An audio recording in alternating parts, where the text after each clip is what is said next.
Hello friends, नमस्कार। आप सभी का आपके अपने यूट्यूब चैनल नैनी स्कूल पर हार्दिक स्वागत है। देखिए, आज का हमारा टॉपिक जो है वो उन लेडी ऑफिसर से जुड़ा हुआ है जो डिफेंस फोर्सेस में हैं। तो अभी सुप्रीम कोर्ट का एक डिसीजन आया है जिसमें उन्होंने कहा है कि महिलाओं को स्थायी कमीशन यानी परमानेंट कमीशन देने के आदेश को स्पष्टीकरण मांगने के बजाय लागू करें। देखिए, हम सबको पता है कि डिफेंस फोर्सेस में, आर्म्ड फोर्सेस में महिलाओं को परमानेंट कमीशन सुप्रीम कोर्ट की तरफ से दिया जा चुका है ऑलरेडी। बट अभी भी गवर्नमेंट ने, केंद्र सरकार ने एक स्पष्टीकरण मांगा है, क्लैरिफिकेशन मांगा है। तो उसी बात पे सुप्रीम कोर्ट थोड़ा खफा हुआ और उसको कहना पड़ा कि आप स्पष्टीकरण मांगने के बजाय इसे लागू करें। तो ये था आज का हमारा मेन टैगलाइन। अब देखिए, हम उससे जुड़े हुए कुछ बातों पे, तथ्यों पर चर्चा करने वाले हैं कि permanent commission, short service commission ये क्या है और आखिर ये सब चीज़ें क्यों शुरू हुई। चलिए शुरू करते हैं। आगे बढ़ने से पहले अगर आपको मेरे द्वारा दी गई जानकारी, कंटेंट पसंद आए तो लाइक और शेयर कर दीजिए, और अगर आप मेरे चैनल पर पहली बार जुड़े हैं तो चैनल को सब्सक्राइब करना ना भूलें।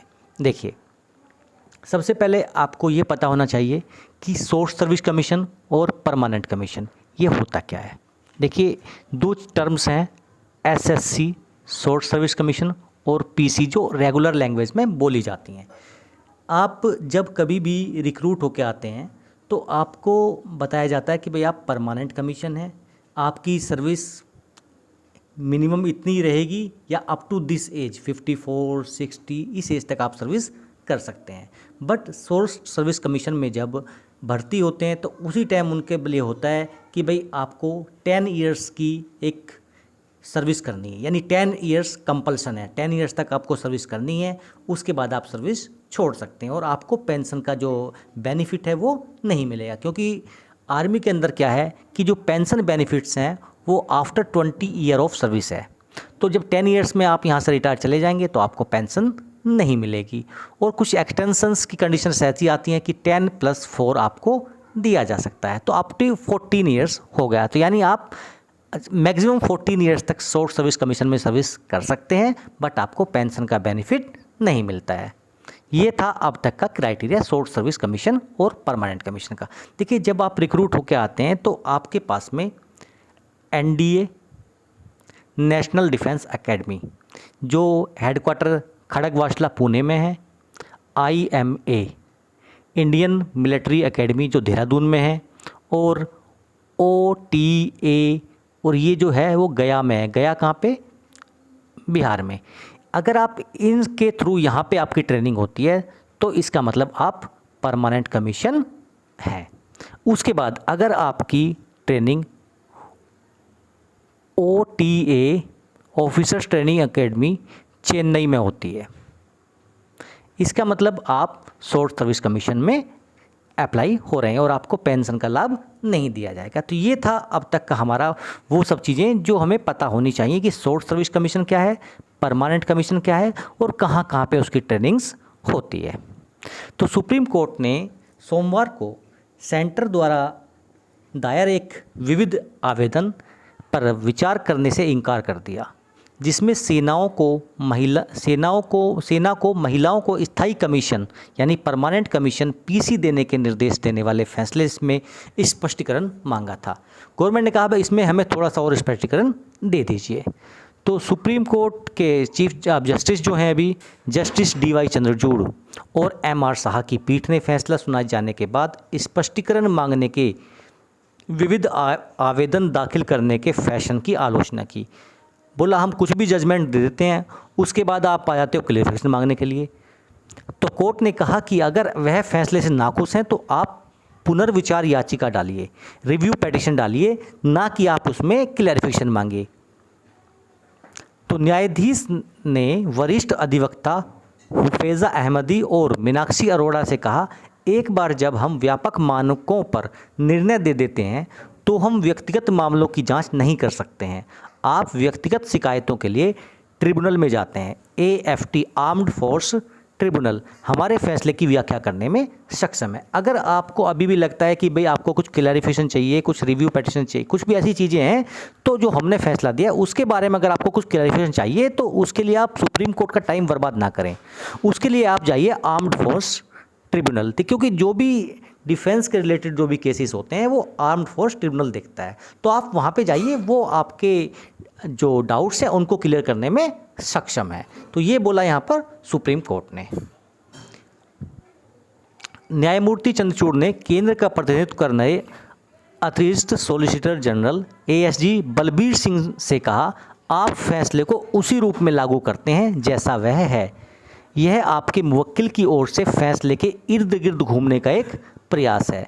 उन्होंने यह भी कहा कि केंद्र सरकार को विविध आवेदन दाखिल नहीं करने चाहिए, यह उचित प्रथा नहीं है। देखिए इसका मतलब क्या है कि आप हर बात पे हम कोई डिसीजन देंगे, आप उस पर क्लैरिफिकेशन मांगने आ जाएंगे। तो ये सब चीज़ें करने से क्या आप इसका सुप्रीम कोर्ट का टाइम बर्बाद कर रहे हैं, और ये एक उचित प्रैक्टिस नहीं है। तो आपको ऐसा नहीं करना चाहिए। देखिए ये जो परमानेंट कमीशन की बात छिड़ी, ये कब से छिड़ी? तो एक्चुअली अगर आपको याद हो तो फरवरी 2020 में सुप्रीम कोर्ट ने एक फ़ैसला दिया। जो फ़ैसला दिया उन्होंने दिल्ली हाई कोर्ट के एक फ़ैसले के ऊपर मोहर लगाई। तो दिल्ली हाई कोर्ट ने 2010 में कहा था कि भाई वोमेंस को परमानेंट कमीशन दिया जाना चाहिए, बट उसके बाद भी ये सब चीज़ें सही से लागू नहीं हो पाई। उसके पीछे बहुत सारे कारण थे।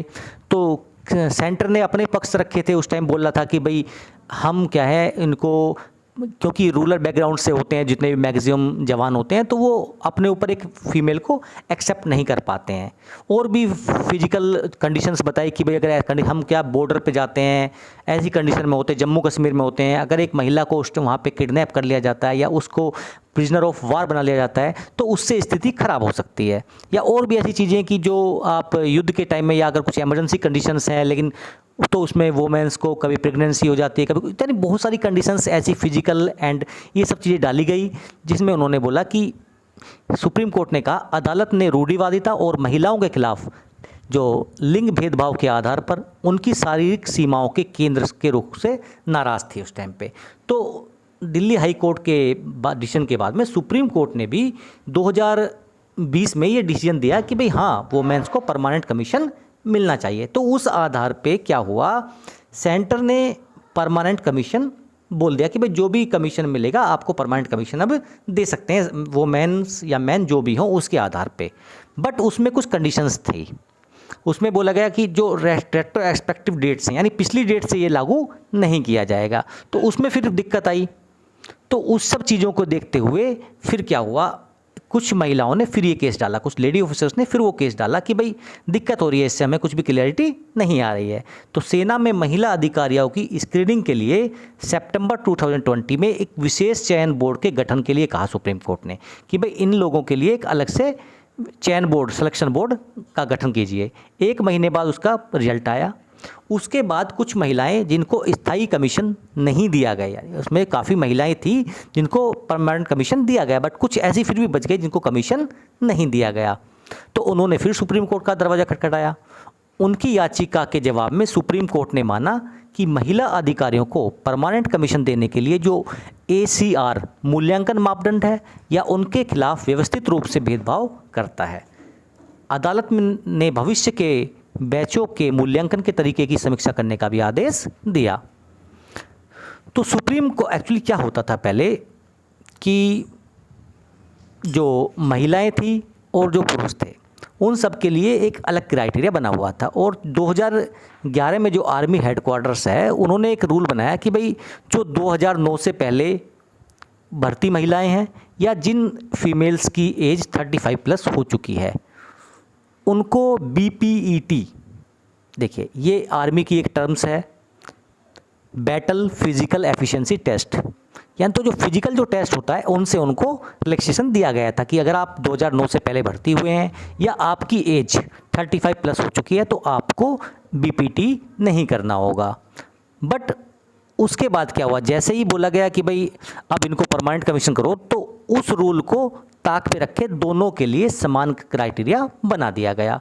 अब उसमें क्या हुआ, उसमें फिर दिक्कत हुई। तो सुप्रीम कोर्ट ने बोला कि भाई इसमें लेडीज़ की कोई गलती नहीं है। ये हमारा जो समाज है, सुप्रीम कोर्ट ने बहुत तीखी टिप्पणी की थी कि जो हमारा समाज है मेल डोमिनेटेड समाज है, ये पुरुषों के लिए समाज है, इसमें महिलाओं के साथ ऐसी चीज़ें होती रही हैं। तो सुप्रीम कोर्ट इस बात से बहुत खफा हुआ। उन्होंने बोला कि भाई आप एक महिला से जो 40 से 45 साल की हो चुकी है उससे उसी फिटनेस मापदंड की, उसी ट्रेनिंग की अपेक्षा कैसे कर सकते हैं? क्यों जब एक जवान भर्ती हो रहा है या उसी टाइम पे जो 25 साल का पुरुष भर्ती हो रहा है, आप उससे वो सब चीज़ें ट्रेनिंग कैसे करा सकते हैं? आदेश के बाद सेना चयन बोर्ड ने मामलों पर पुनर्विचार किया और 147 अतिरिक्त महिलाओं को स्थायी कमीशन दे दिया। ये अभी लास्ट मंथ की न्यूज़ है। अब तक कुल मिला के 424 महिलाओं को परमानेंट कमीशन दिया गया है। तो यानी सुप्रीम कोर्ट अपने फैसले पे अडिग है। उन्होंने बोला कि जो हमारा फैसला है जो मार्च 2020 में हमने दिया था वो बिल्कुल सही, ऐसा का ऐसा ही लागू किया जाना चाहिए। और अगर आपको फिर भी कुछ ऐसी चीज़ें हैं, जैसे कुछ लेडीज़ के खिलाफ हो सकता है कुछ डिसिप्लिनरी केस चल रहा हो, तो बोला अगर आपको कुछ ऐसी चीज़ लगती है तो उसके लिए आप ट्रिब्यूनल के पास जाइए, हमारे पास नहीं आइए। हमने अपना फैसला दे दिया है और आपको उसको लागू करना है। क्योंकि अगर आप ऐसा नहीं करते हैं, लेडीज़ और जेंट्स के लिए सब अलग अलग रूल्स बनाते हैं, तो जो हमारा आर्टिकल 14 है, समानता का अधिकार, राइट टू इक्वलिटी, वो कहीं ना कहीं डाउन हो जा रहा है। तो इसी चीज़ को देखते हुए सुप्रीम कोर्ट ने कहा कि नहीं, दोनों के लिए सेम रूल्स होने चाहिए। तो ये थी हमारे आज की न्यूज़। एक बहुत बड़ी खुशखबरी उन लेडी ऑफिसर्स के लिए जो डिफेंस बैकग्राउंड रखती हैं, डिफेंस में हैं और पीसी के लिए लड़ रही थी। चलिए फिर मिलेंगे आपसे ऐसी ही जानकारी के साथ। जय हिंद, जय भारत।